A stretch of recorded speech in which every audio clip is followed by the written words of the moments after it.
If you played Overwatch in Season 3 and you use Twitter, there's a good chance that you've seen this clip.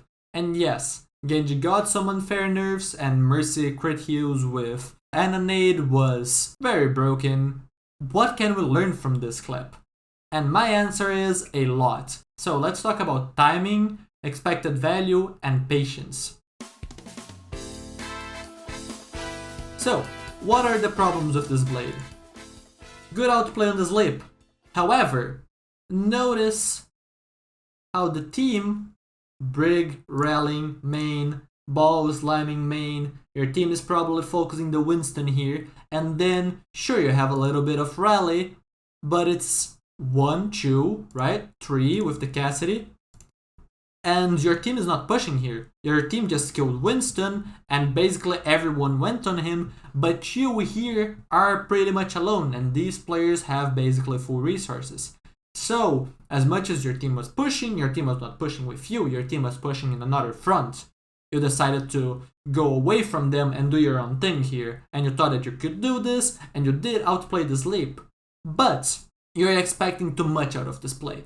You didn't do enough to earn this. While yes, this outplay on the slip is good, you have nade from Ana, nade from Cassidy, you have the Mercy flying around, pocketing the 2, and if you go for her, maybe she can outplay you. So you could, 1, just not go for this. Your team spent a bunch of resources main, got the Winston, he was split, you didn't need to do this, right?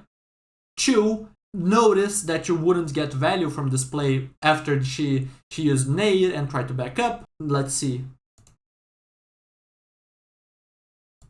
Yeah, you could potentially have backed up. I think that it was close enough that it's arguable that, yeah, you tried it and it just barely didn't work, right? She was pretty low at the end and on a few occasions.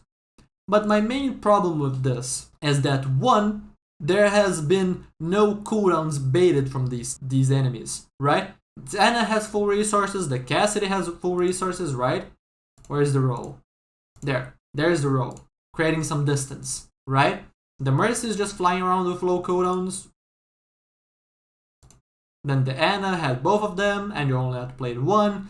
So if you're trying to go for this play, this is not great timing for you trying to kill backline. This is great timing if your objective is to go for the Winston. Why? Because you get the attention of both supports and the Cassidy, while your team just focuses the Winston. If the Winston managed to jump out, right, to the high ground, and you're blading the Ana, and the Ana nades herself, and the Mercy is hard pocketing the Ana so that she lives your blade, Winston is getting no heals. Your team chases, kills Winston, and so if you expect to go ahead and, okay, maybe I killed the Ana, but you see the nade, right, and you know that your team is going for the Winston, then the expected value should be to just contest these people for as long as possible. Granted, you probably don't necessarily need to blade at that point. You can maybe just go for them without it, get their attention, and the Winston dies, and you didn't use your ultimate for this. So there are many problems on expected value and timing here, but I think that the most important thing that I want you to take away from this is just patience. Because even though this is a solo 1v3 play, this could have worked. How? It's very simple. In this moment, sleep, create a little bit of distance. Swing, don't commit dash. Step back. Ana is going to panic nade, exactly like she did, but then, because you took a step back, didn't take the hit. That's important. That is very valuable life that you need to have in this 1v3 play. So you would have avoided a nade. Not only that, if you take that step back, you're not committing for the burst with the dash. You need the dash for the animation cancel with the dash because you need a very quick burst. Why? Yes, the nade is going to have been wasted because it's not preventing you from bursting, right? The Ana used the nade to just quickly get a little bit of heals the moment that you had your peak of damage, right? Which is swing that swing. And then after this, it's like swing, swing, swing, swing. And it's slow. You don't do that much damage anymore for that amount of consistent healing that the Mercy is providing with the nade. So, if you just waited a little bit, baited out the nade, now you can swing that swing. The nade won't provide the burst heal anymore. It will provide the extra healing from the Mercy, right? The 50% increased healing, but there's 100 less heals. And that is important, because your swing dash swing not only is more damage than just a bunch of swings in a row, it's also faster, because the animation cancel means that you don't have to wait for the blade to just finish, right, the animation after the hits, for then to start. You're canceling that part out. You go from I'm swinging, damage. Immediately after the damage, dash. Animation cancel the end of the animation. And you go to the start of the second swing immediately, right? So all of the damage instances are gonna be closer together. So higher damage, closer together. Big burst. That is the important moment of your blade. And so while you outplay the sleep, it's arguably more important for you to outplay the nade. Because the sleep, if you get hit by that sleep, you would be like, I misplayed. And then you would learn from this. Because you slept the Ana with your deflect, and now you couldn't kill her through the pocket because you just used dash too early, now you don't have the negative feedback. I mean, you kind of have it because you did fail the play, but you feel like you failed the play because of power level of the characters, right? The supports having too much heal and the Genji being too weak. While both can be true, that doesn't excuse you not playing better, right? Also, there's another option even.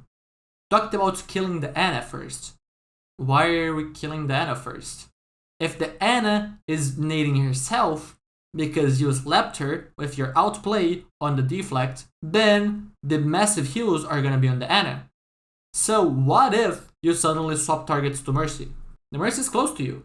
If you saved your dash, you did the whole thing, right? Okay, you bait out the nade so you don't get hit by it, and then you save your dash, try to walk up, swing the Mercy, then you have dash to follow the Guardian Angel, then you can swing again, maybe get a kill. That's an option. That also gives you the flexibility to go for the Cassidy maybe. It doesn't have to just be, oh, I'm gonna swap to the other support. Granted that the Cassidy might be a little bit too far, or maybe the pocket of both supports might just be similar, if not stronger, than the support of Mercy with the amp heals from the nade, right? But it's not like you didn't have any options here to play this better. Even if this play is very greedy and probably unnecessary, it's not like it couldn't have worked. And let me show you a play that is similar, and it shows how patience can be the defining factor between getting these kills or just failing miserably and blaming the game for it, and then not having the negative feedback that is important for you to be able to be like, okay, I made a mistake, what did I do wrong? Okay, this is what I did wrong, I shouldn't have tried to 1v3, okay, I'm gonna look to wait for my team next time, or I'm gonna bait some more cooldowns beforehand, right? That's the kind of negative feedback that is important for you to be able to actually go through the learning process, because if you don't get it, then you never realize that you made a mistake unless you do an analysis after the fact, which is gonna be rare if you didn't have any negative feedback, because then this moment is not gonna be really noteworthy of like, oh hey, I need to go back and look at that, right? Anyways, so let's take a look at this clip. Similar, I'm kind of 1v3ing right now, and my team did arrive late, and my timing was probably off. I should have probably waited for my team a little bit more, but it worked. Why did it work? Let's take a look. Who outplayed? Didn't outplay the sleep immediately, right? Like the other clip. Doom punched me in, but I am being patient. I am with my blade out, and I was, before Doom punched me, out of the range to actually be able to go for them immediately. I couldn't swing. I would have to close the gap with dash if I wanted to engage early. But that's not my objective. I want to first see them panic. And panic, they did. Look at this. Nade, Suzu, Kiriko TP to the Ana, and now, while I'm deflecting, she just plants the sleep. I did kind of rush this dash. I should probably have gone ahead and waited a little bit longer, seen the sleep, and then I can go ahead and dash in. Double swing will kill the supports, they will not be able to burst heal anymore, and so I'll be able to get the value that I wanted. But I thought to myself, okay, I baited enough cooldowns at this point, I'm already pretty low, the whole team is looking at me, I don't really have much time anymore. I waited as much as I can to try to set up my blade as best as possible, right? So even though this is a pretty similar blade in a lot of different factors, because I was more patient, I outplayed more cooldowns, like both supports, basically whole kits, right? That's the difference. That is the difference between you not getting any value from this arguably bad play, right? And you somehow managing to make the bad play work because, well, the bad play wasn't the whole thing. You bladed in the wrong time, maybe at the wrong distance, or expected the wrong value, but you still made it work because you played the blade very smart, right? So that outweighed the other problems that had it. And I'm tired of just seeing people like, oh hey, I tracked this one thing, why can't I 1v5 after I tracked like a single cooldown? And I'm not talking about this like for the streamer in question for the clip, right? I'm just talking like in general because it feels like the whole Genji community. I mean, not like the whole, but it's like most Genji mains often act this way. They feel like they are, I don't want to say entitled, but it's like, sure, outplaying the sleep or something like that is cool, but it's like, it's not the only cooldown that exists. There are many other things that exist that can shut you down. It can even be just someone like aiming, well, shoot you a little bit of times, and then boom, you're dead. So please, just don't go in, outplay a single thing and expect that to just allow you to 1v5. That is not how the game works, right? Anyways, ranted a little bit more than I wanted to, but I hope this was very useful. Hope you can learn something from that, and if you have any questions, feel free to leave them in the comment section, and I'll be happy to answer them. See you all next time.